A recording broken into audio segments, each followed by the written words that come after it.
Muchas gracias por la invitación de la universidad, por los amigos profesores que trabajan acá estos temas. Bueno, voy a tocar un tema que está muy actual en Sudamérica y en Latinoamérica, que es el proceso de paz en Colombia y el problema de legalizar todo el proceso de ese pacto que se va a hacer o que se está realizando entre las fuerzas insurgentes y el gobierno. Para ello, primero voy a ambientarlo con un ámbito internacional sobre el problema de las constituyentes y los conflictos. Después me traslado hacia un ámbito nacional, cómo en Colombia se está planteando hoy la refrendación del proceso de paz en Colombia. Y por último, los efectos que tuviera una Asamblea Nacional Constituyente para este proceso de paz que es tan importante. Voy a leer un poco para poder dar mucha más información, más apretada en el tema. Dice, las reformas constitucionales a través de constituyentes no es una actividad novedosa en América Latina. Lo nuevo es que a partir de los 90 del siglo pasado, luego de salir de la oscura noche de las dictaduras militares, surge entre los escombros institucionales una sociedad civil que reclama profundas reformas estructurales, que combate la violación sistemática de los derechos humanos y las causas de las desigualdades económicas y sociales, que son la caja de resonancia de la naciente clase media surgida del boom económico y de las universidades y que no se acomoda bien del todo a las normas decimonónicas prevalecientes en los estados latinoamericanos del siglo XX y que incomodaba tanto a los de arriba como a los de abajo. Paradójicamente, muchos de estos movimientos ciudadanos y políticos eran sobrevivientes de las persecuciones y el terrorismo de Estado, consecuencia de los estertores de la Guerra Fría, en especial en Argentina, Uruguay, Bolivia y Brasil, donde los militares terminaron totalmente desprestigiados por declarar guerras externas, perseguir sin tregua a sus opositores políticos y legalizar a los movimientos sociales y, en última, por sonados casos de corrupción estatal. Crearon verdaderos frentes políticos militares en sus países con élites que ante el temor del avance de las fuerzas democráticas que exigían mejoras económicas y mayor participación política son aisladas parcialmente del manejo del Estado. Estas fuerzas creadas en dictadura fueron desplazadas en su continuidad política cuando por vía de constituyente y o de elecciones libres se afianzó la democracia en cada uno de estos países, a excepción de Chile, donde la derecha militante existía antes del golpe de Pinochet y se mantiene hasta hoy con algunas dificultades en el juego político. En este país, la constitución creada en dictadura aún se mantiene vigente. Otra fuerza desestabilizadora en la región del cono sur de Sudamérica fue la introducción a sangre y fuego del neoliberalismo económico, que trajo, entre otras consecuencias, la destrucción del aparato de producción estatal fuerte en Brasil y Argentina y de la economía extractiva de Bolivia, Ecuador y Perú, con el control por parte de las multinacionales de estos recursos naturales. La entrega de la banca a inversores privados inescrupulosos, el endeudamiento con el Fondo Monetario Internacional, que produjo por vía de ajustes económicos la pauperización de la naciente clase media y el incremento de los indicadores de población vulnerable por pobreza absoluta, además de una verdadera cascada de devaluaciones monetarias que volvieron millonarios a sus pobladores. Esta maraña de intervención socioeconómica afectó el accionar de los partidos políticos tradicionales en la región. El peronismo no solo arrinconó a los partidos históricos de centro-derecha, la Unión Cívica Radical, sino también a los neoliberales peronistas representados en el polémico gobierno de Carlos Menem en el año de 1989, en Perú a las fuerzas de centro-izquierda agrupadas en el proyecto de Izquierda Unida desplazaron al histórico partido del APRA de Víctor Raúl Haya de la Torre. En Ecuador, después de la dictadura militar, surgieron 15 partidos llenando casi todo el espectro político conocido, desapareciendo los partidos tradicional, liberal y conservador.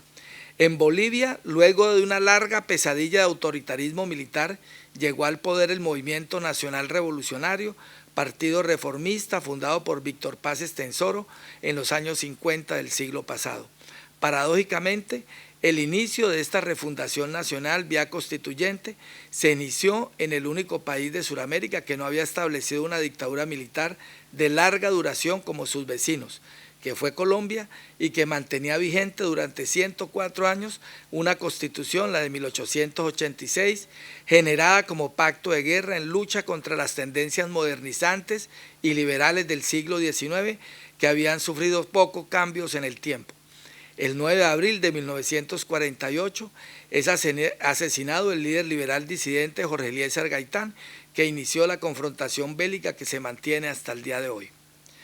Como dice la investigadora Mónica Hurtado, para acabar con el enfrentamiento bélico que cobraba cada vez más víctimas, en 1953 el Partido Liberal y el Partido Conservador acordaron instaurar un gobierno militar de transición en cabeza del general Rojas Pinilla.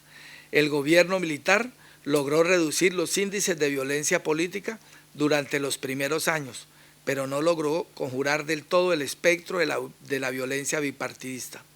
Posteriormente, al dar inicios de querer continuar en el poder, el general Rojas se convirtió en una amenaza para los partidos tradicionales. De ahí que tanto liberales como conservadores se propusieran a terminar la dictadura militar de Rojas y restaurar la democracia y evitar de esta manera la reincidencia de ciclos de violencia.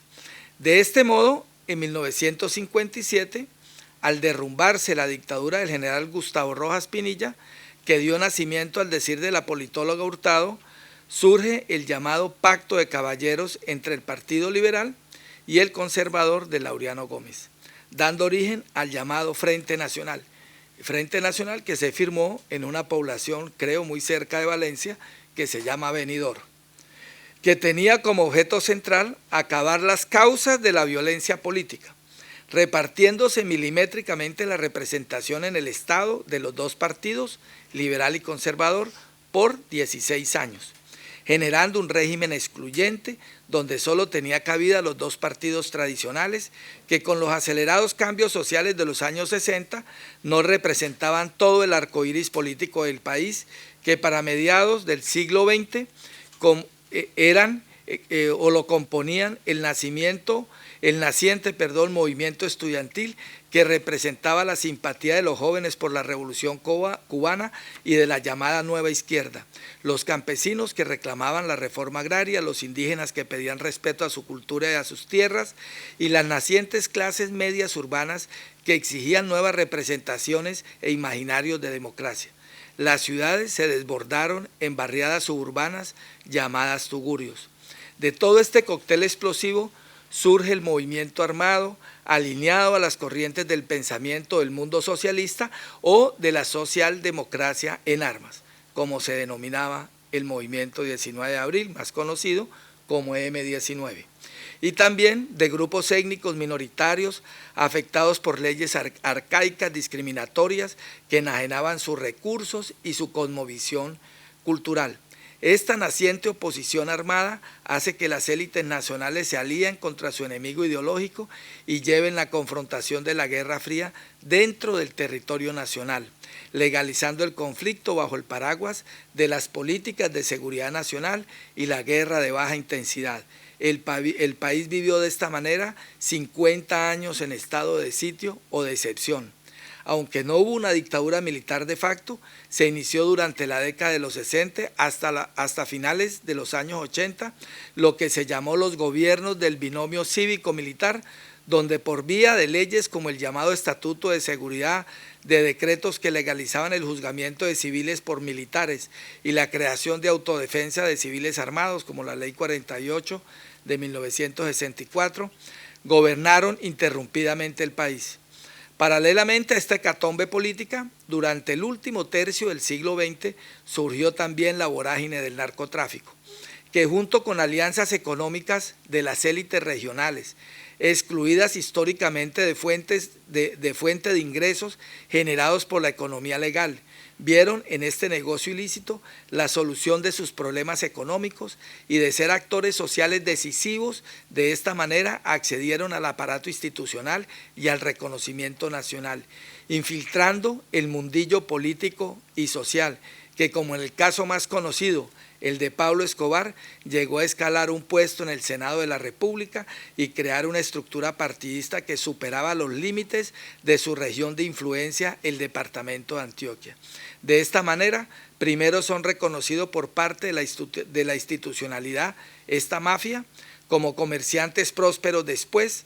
Posteriormente son señalados como narcotraficantes y más tarde, cuando fueron expulsados de los círculos sociales y políticos que habían infiltrado y ante su respuesta violenta, los llamaron terroristas para luego aprobar por presiones de los Estados Unidos la extradición, creando por parte de estas mafias acciones terroristas que superaba a todas luces la generada por los grupos insurgentes en armas y que tiene su pico más alto en el asesinato del candidato liberal a la presidencia de la República, Luis Carlos Galán, en el año de 1989 por el llamado Cartel de Medellín.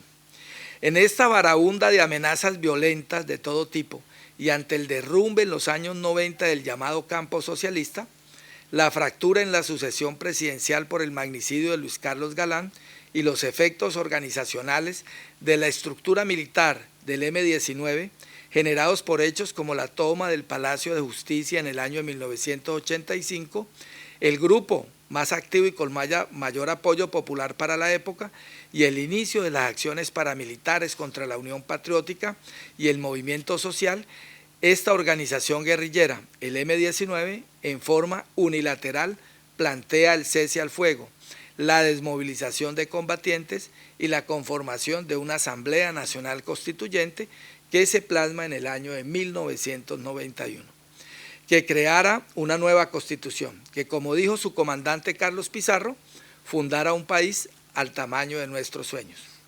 El gobierno del neoliberal César Gaviria cierra el Congreso y convoca a la Asamblea Nacional Constituyente, compuestas por 100 miembros y obteniendo más de 3 millones de votos. Ninguno de los partidos hizo mayoría absoluta, lo que obligó a alianzas y consensos permanentes. En esta Asamblea Nacional Constituyente, el M-19 obtuvo el 20% de votos, o sea, 20 constituyentes, que fue una fuerza importante. Pero quedaron excluidos de esta Asamblea Nacional Constituyente los dos grupos, en ese momento militarmente mayoritarios, pero sin muchos afectos populares, como eran las FARC y el ELN. Y además la extrema derecha. Esta última estaba estructurando desde las sombras los nacientes grupos paramilitares, todos ellos protagonistas hasta el día de hoy de este último conflicto social. La Constitución Política de 1991, emanada de esta Asamblea Nacional Constituyente, logró rediseñar nuevas relaciones entre el ciudadano y el Estado. Por primera vez se reconocían derechos fundamentales como la educación, la salud, el desarrollo de la libre personalidad, el amparo tutela, se creó la Fiscalía General de la Nación, la Corte Constitucional y la Circunscripción Nacional para senadores. Se reconoció la diversidad étnica de la nación y se le dio representación en el Congreso de la República. Se creó la Defensoría del Pueblo. También estableció una nueva relación entre las regiones y el centro del país, precisando las competencias territoriales. Se descentralizaron funciones administrativas y políticas de las entidades territoriales. Se estableció la elección popular de gobernadores. O sea, Colombia prácticamente entró al siglo XX a finales de ese mismo siglo. Otro derecho reconocido fue la paz, algo que hasta el día de hoy no se ha logrado. Muchos de estos cambios produjeron un tsunami político en las regiones, que afectaron estas poderosas élites regionales o locales, conformadas generalmente de terratenientes, ganaderos, mineros, políticos corruptos y clientelistas, casi todos provenientes de lo que el sociólogo Falsborda llamó acertadamente la clase señorial. Sintió por primera vez amenazados sus feudos electorales al romperse el redil de sus electores y al verse acorralada por los reclamos de la tierra de indígenas y comunidades negras.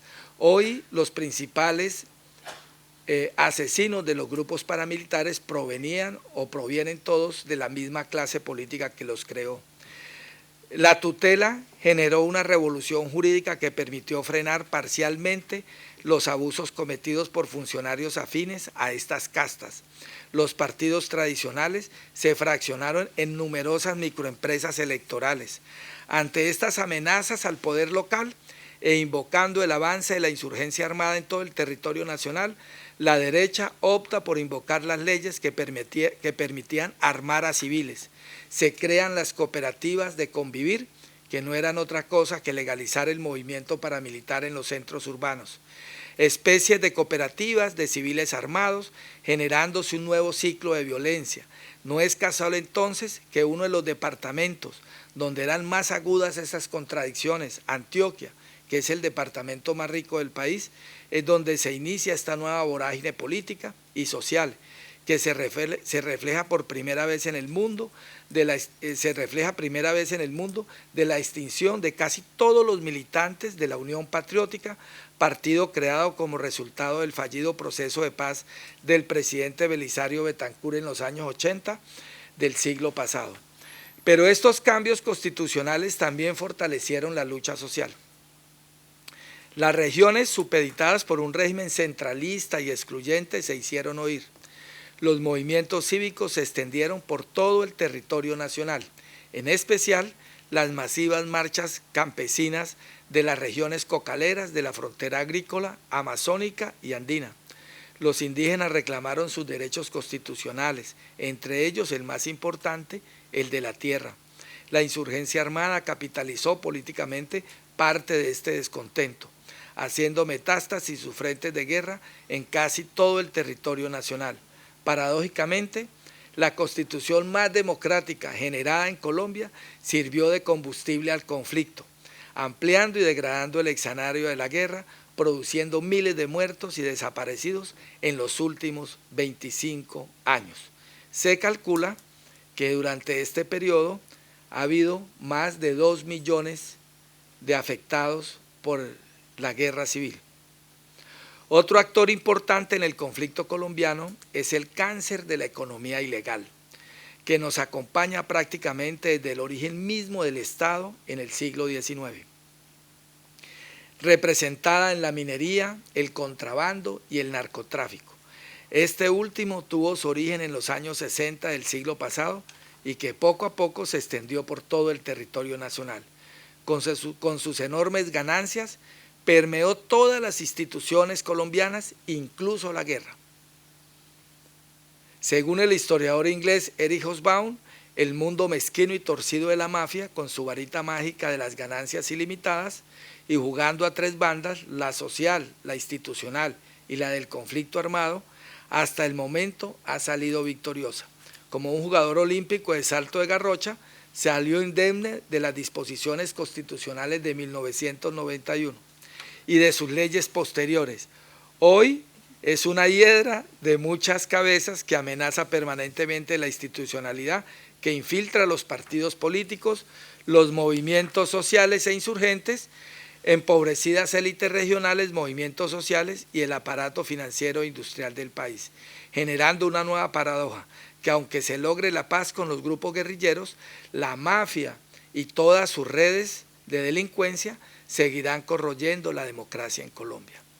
Esta composición compleja de la realidad política y social colombiana se muestra en la mesa de negociaciones de La Habana, donde el gobierno y la insurgencia, aunque han llegado a consensos, aún hay disensos importantes, en especial los de los mecanismos de refrendación de las conversaciones de paz, en temas claves como el mundo rural y los derechos políticos de los rebeldes. Para los negociadores oficiales, el único mecanismo viable es el plebiscito, y para la insurgencia, una reforma constitucional convocando a una Asamblea Nacional Constituyente que incluya los temas de la negociación y los incorpore automáticamente a la normatividad colombiana como una reforma constitucional y por lo tanto los blinde frente a los posibles cambios políticos en el futuro. Lo curioso de este debate es que todas las fuerzas políticas que suscribieron la Constitución de 1991, incluyendo al insurgente M19, hoy se oponen a una nueva convocatoria de una Asamblea Nacional Constituyente. De esta manera, habilitan al Congreso de la República para discutir e implementar los acuerdos de la mesa de negociación, la mayoría de sus integrantes pertenecientes a la frondosa élite de terratenientes ricos y de políticos ligados con la mafia y el clientelismo, que se oponen a una reforma agraria integral, al mejoramiento de las condiciones económicas y sociales de los campesinos y que según el reciente censo agropecuario del 2014 vive el 40% de los colombianos y de estos el 70% está sobreviviendo en pobreza absoluta. Como conclusión, lo que se puede inferir en el caso colombiano es cómo se invoca una constituyente cuando el Estado tenía 3 amenazas permanentes, hoy que la amenaza casi única es exclusivamente la insurgencia armada, entonces recurren a un mecanismo no tanto de refrendar las reformas constitucionales, sino de refrendar el proceso de negociación.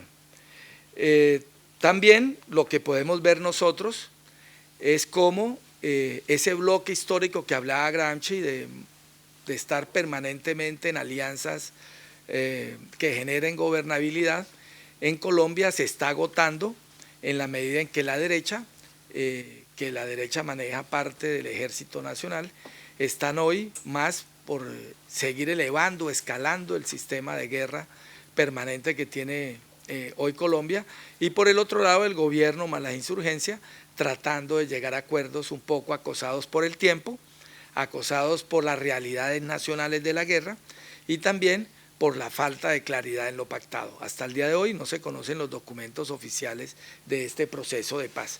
Como conclusión, se llama la atención de cómo una herramienta constitucional que sirvió en 1991, hoy es prácticamente una amenaza para esos actores que crearon la Constitución del 91.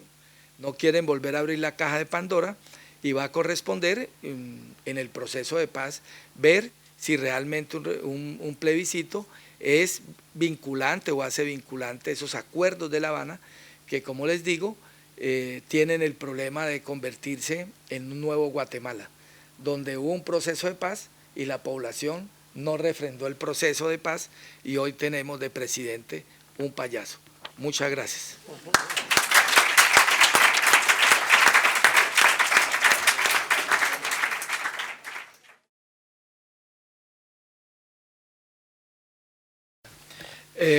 Voy a contestar las 2 preguntas en una sola.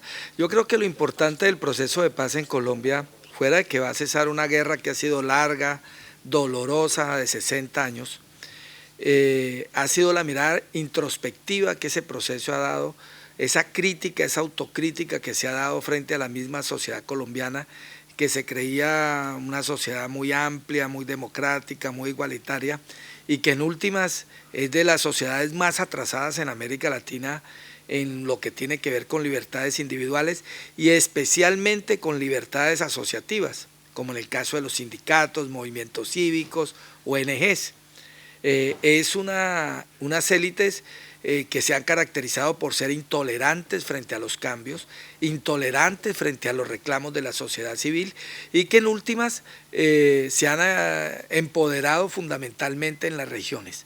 En Colombia se da una característica del ejercicio del poder donde las regiones son mucho más poderosas que el centro. Es mucho más poderoso ser usted alcalde de Medellín que en algunas ocasiones ser presidente de la República. O sea, se da esas contradicciones.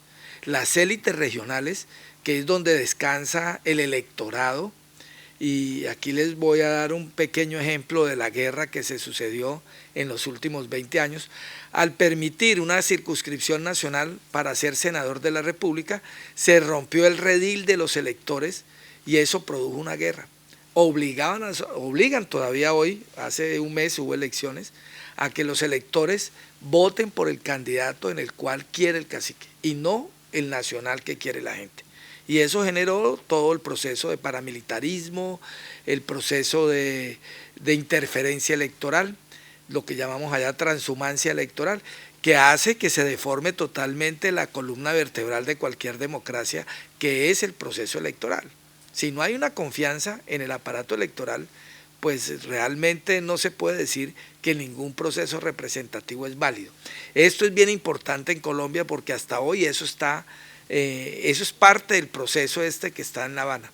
Otra parte que me parece que es bien interesante de este proceso es que se visibilizaron los extremos de ese arcoíris político que en Colombia era secreto.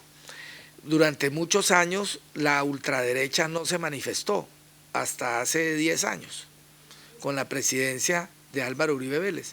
Hoy la derecha tiene representación, tiene 20 senadores de la República y uno sabe que ellos son la derecha. Antes no sabíamos quién era la derecha porque era clandestina.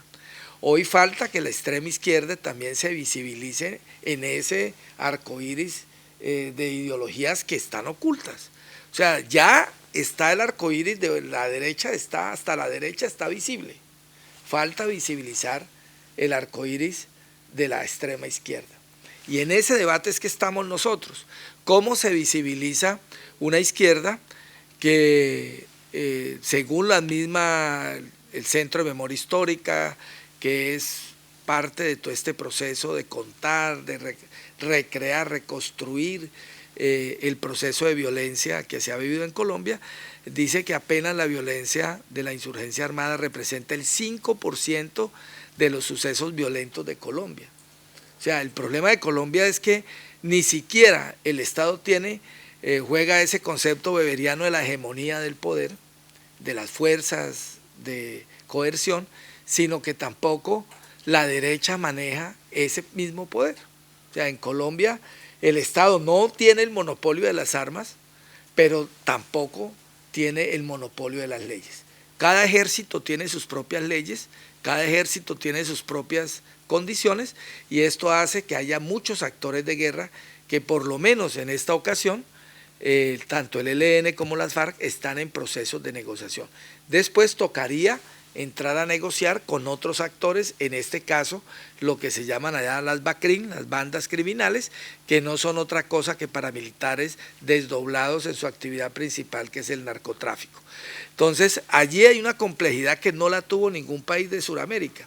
Era que en Argentina usted sabía de dónde venían las balas, venía del ejército. En Colombia no sabe usted de quién vienen las balas, porque todo el mundo dispara, todo el mundo presiona al movimiento popular para que no reconstruya sus organizaciones.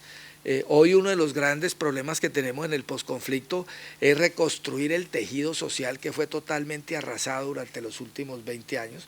Toda la dirigencia cívica, la dirigencia política, el movimiento social, las ONGs están totalmente descabezadas por todo este proceso de sangre y hoy una de las tareas que tenemos nosotros es reconstruir ese tejido social, volver a la sociedad, a su liderazgo, que la sociedad pueda hacer sus propias propuestas. Hoy no lo puede hacer. El liderazgo está en el exilio o está en el refugio interno o simplemente está inmovilizado por el problema del miedo y de la guerra. Y por el otro lado, que me parece a mí también que es muy importante, hoy el problema de Colombia es cómo podemos gobernarnos en paz. En ese país, yo tengo 58 años, ningún día he vivido en paz. Y el problema es cómo vamos a gobernar un país en paz cuando toda la organización del Estado, cuando todas las instituciones del Estado están construidas para hacer la guerra. Yo creo que allí es donde está el cuello de botella gigantesco que tiene la sociedad colombiana. ¿Cómo podemos ser tolerantes? ¿Cómo podemos reconstruir la sociedad civil? ¿Cómo podemos darle confianza a esos actores de que usted puede protestar, usted puede reclamar sin necesidad de que sea amenazado, sea desplazado o tenga que buscar un refugio externo? Eso me parece a mí que es una de las lecciones más importantes de este proceso. Y en la última parte, si en el caso de que acepte las FARC el plebiscito, cosa que hasta hoy ni el ELN ni las FARC lo quieren, y una cosa sintomática, tampoco la ultraderecha. La ultraderecha y las FARC, que fueron excluidos de la Constitución del 91, quieren hoy una Asamblea Nacional Constituyente.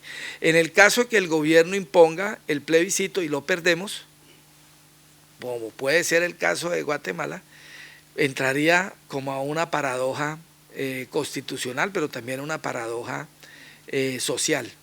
Vamos a tener un proceso de paz sin refrendación del proceso, que quiere decir que está todavía un escenario abierto para que esos actores de la guerra se sigan validando. Yo creo que el peligro mayor es ese. Según las encuestas que periódicamente construyen opinión pública en el país, dicen que en ese caso el 70% de los colombianos no apoyarían el proceso de paz por vía de plebiscito. O sea, estamos en esa paradoja legal, constitucional. O se hace una constitución, que en este caso se beneficiaría fundamentalmente la ruralidad del país, que es donde está dándose la guerra, que han sido las víctimas de esa guerra y también el origen de sus victimarios. Y por el otro lado tenemos el problema de esa refrendación que está todavía en construcción, que no es fácil, y que de pronto esa vía de Guatemala es la que está más próxima a suceder, que sería una catástrofe para Colombia y para América Latina perder ese proceso de paz que va en buen camino y que ha sido asesorado en buena parte por profesores y constitucionalistas españoles. Bueno, moltes gràcies. Moltes gràcies.